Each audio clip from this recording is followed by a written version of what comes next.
What does the future hold for business leaders as it relates to online video?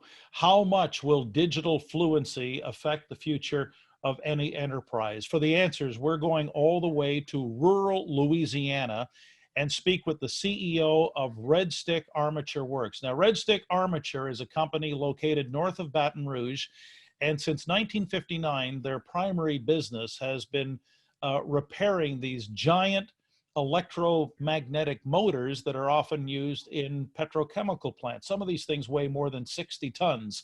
Well, this guy here is someone I respectfully and most affectionately call Smokin Joe Howard. And Joe, what are you seeing on the horizon for video, and especially as it relates to someone who's in a B2B environment like what you're doing at Red Stick Armature? Well, Gair, I think it's becoming more and more important as the landscape changes of business. If you want to get your message out there, you need to learn how to utilize digital media and get in front of the camera, and anybody can do it. There's YouTube videos out there on how to do it. I've enjoyed watching a lot of them. I like learning. I've even, got my daughter's been getting involved in it. So we get together and share videos and go back and forth. So don't be afraid. Just jump into it and put yourself out there, because otherwise your message may not get heard. Well, and I think it's interesting, especially when you look at the kind of work that you and Red Stick Armature does. You wouldn't think that, a company like yours would need, from a business point of view, to make a splash on things like YouTube and Facebook and Instagram, but you're already seeing that, yes, this is exactly where we have to metaphorically skate to where the puck is going to go, a la Wayne Gretzky. You're absolutely right, Gair. Everybody's got a unique story, and you want your story to be told.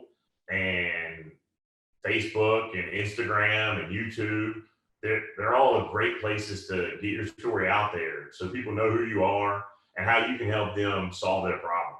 Well, what prompted this particular conversation, Joe, was something I saw just the other day, and I thought, this would be a great subject for anyone who's really curious, especially if they're in a heavy industrial, quote unquote, non-sexy B2B environment. It's this video you shot the other day in your office at work. And just before we roll the footage, Joe, is there anything you want to say about the making of this video?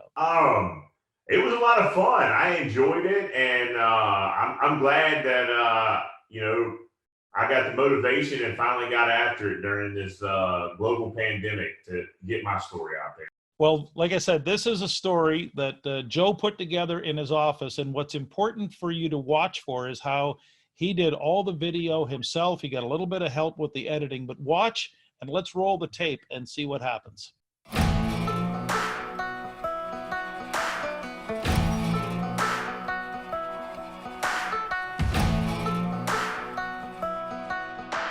Welcome to the Real American Motor Show.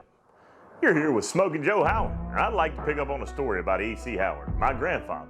It's 1940s, and E.C. comes home to small town Bogalusa, trying to figure out what he can do to make his mark on this world.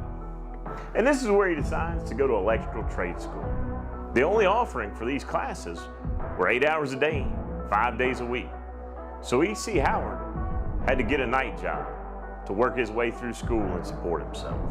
And he was able to do that and complete his coursework in 2 years so he could become an apprentice electrician. And I believe what carried him through this time was those values he learned in the Navy about hard work, teamwork, and service before self.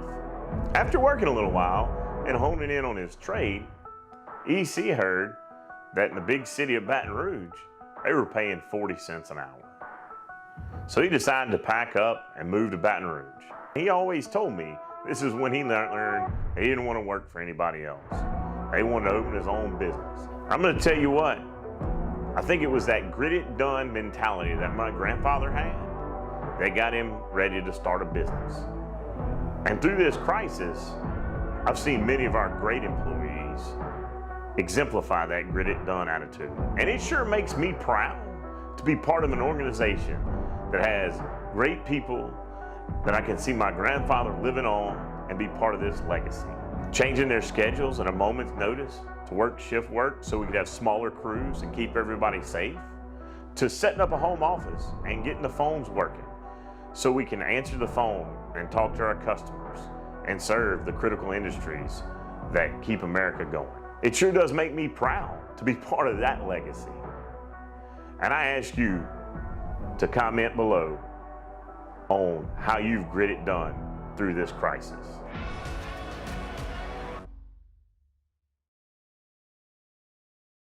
I can't help but asking Joe, after watching that video, how much of an influence has your daughter Olivia been? Because I know you had sent me something a few months back about what she was doing on YouTube. How much are you learning from the kids? Well, she's a great resource.